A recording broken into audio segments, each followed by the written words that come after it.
இன்றைய வறட்சியான காலகட்டத்தில் தமிழ்நாடு முழுவதும் நீர்நிலையினுடைய முக்கியத்துவம் அனைவரும் உணர்ந்திருக்கிறார்கள். அதை பற்றி நீங்கள் உங்கள் கருத்து நீங்க வேளாண்மை துறை அமைச்சர் பல திட்டங்கள்லாம் கொண்டு வந்திருக்கீங்க. விதைகள் கிராமம் அதே மாதிரி அந்த உயிர் தண்ணீர் பத்தி எல்லாம் நீங்க சொல்லிட்டு இருக்கீங்க. அந்த திட்டங்கள்லாம் இப்ப செயல்படுத்தினா இன்றைய காலகட்டத்துக்கு உங்களுக்கு சிறப்பாக இருக்கும். அதை பற்றி உங்களுடைய கருத்துங்க இன்றைய சமூகத்திற்கும் இன்றைய காலகட்டத்தில் முக்கிய உங்கள் கருத்துக்கள் அனைத்து தமிழ்நாட்டு மக்களுக்கும் போய் சேர வேண்டும். அனைத்து தமிழர்களும் இதை செயல்படுத்தி எதிர்கால வறட்சியினையும் வெப்ப காலத்தினையும் போக்குவதற்கு நீர் மேலாண்மை குறித்து உங்கள் கருத்துங்கய்யா. தமிழ்நாட்டை பொறுத்த அளவில் ஆற்று பாசனம், குளத்து பாசனம், ஏரி பாசனம் இதுதான் முக்கியமான பாசனமாக இருந்தது. காவிரியிலிருந்து வரக்கூடிய தண்ணீரை பாதுகாத்து அந்த தண்ணீரின் மூலமாக நம்முடைய விவசாயத்தை நீண்ட நெடுங்காலமாக செய்து வருகிறோம்.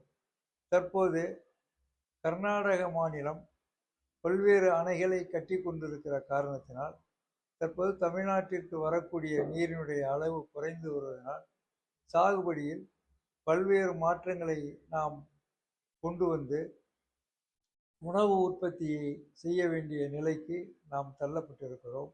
ஆகவே நமக்கு கிடைக்கக்கூடிய மழையின் மூலமாக கிடைக்கக்கூடிய தண்ணீரை அதை பயன்படுத்துவதற்கும் சேகரித்து வைப்பதற்கும் நாம் பல்வேறு திட்டங்களை அரசு நடைமுறைப்படுத்தி வருவதில் பண்ணைக்குட்டை வெட்டி அதன் மூலமாக கடைசி நேரத்தில் தேவையான தண்ணீரை அதிலிருந்து இறைவையின் மூலமாக இறைத்து அந்த பயிரினுடைய உயிரை காக்கின்ற இந்த திட்டம் விவசாயிகளினால் அது மிகவும் பாராட்டப்பட்டு அந்த திட்டத்திற்கு மிகப்பெரிய வரவேற்பை தந்து பல பாராட்டு கடிதங்கள் எல்லாம் தந்தார்கள்.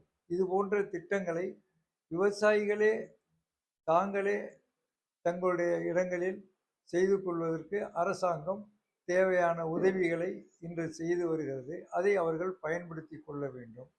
நம்முடைய தமிழகத்தில் டாக்டர் எம்.எஸ். சுவாமிநாதன் அவர்கள் இந்த பண்ணைய வளர்ச்சியில் மிகப்பெரிய ஒரு ஈடுபாடும் அதில் பல வெற்றிகளையும் பெற்றவர் எம்.எஸ். சுவாமிநாதன்.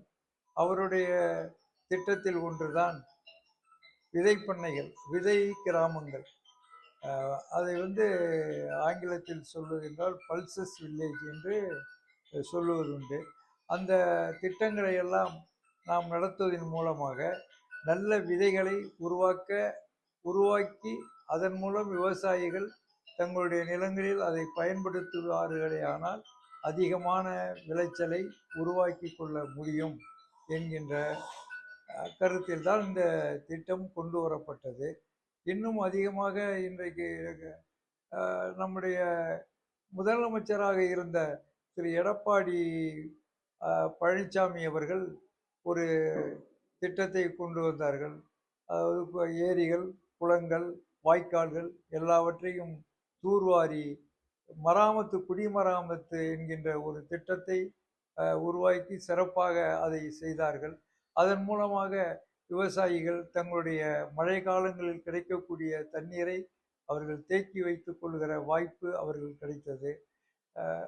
இது போன்ற இந்த திட்டங்களை எல்லாம் செயல்படுத்துகிறார்கள் அரசு என்று சொன்னால் விவசாயிகள் அதற்கு மிகப்பெரிய ஒத்துழைப்பை கொடுப்பதன் மூலமாக இது போன்ற வறட்சியிலிருந்து தங்களை காப்பாற்றிக் கொள்வதற்கு அவர்கள் நடவடிக்கை கொள்வது என்பது அவர்களுடைய பணி.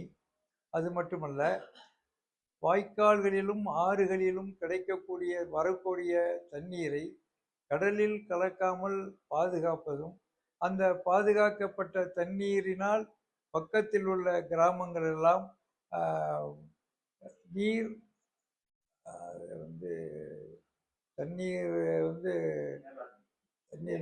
மேலாண்மை அதனால் அது அவர்கள் பயன்படுத்தி கொள்வதற்கு அது மிகவும் பயன்பாடாக அமைகிறது. காரணத்தினால் பல்வேறு ஆறுகளில் குறுக்கே சிறு சிறிய அணைக்கட்டுகள் போல கட்டி தண்ணீரை தேக்குவதன் மூலமாக பயிர்களுடைய வளர்ச்சிக்கு தேவையான தண்ணீரை கொடுக்க வாய்ப்பு கிடைக்கிறது. இதன் மூலமாக திட்டங்கள் அரசு இது போன்ற திட்டங்களை செயல்பாட்டுக்கு கொண்டு வருகிறது. கொஞ்சம்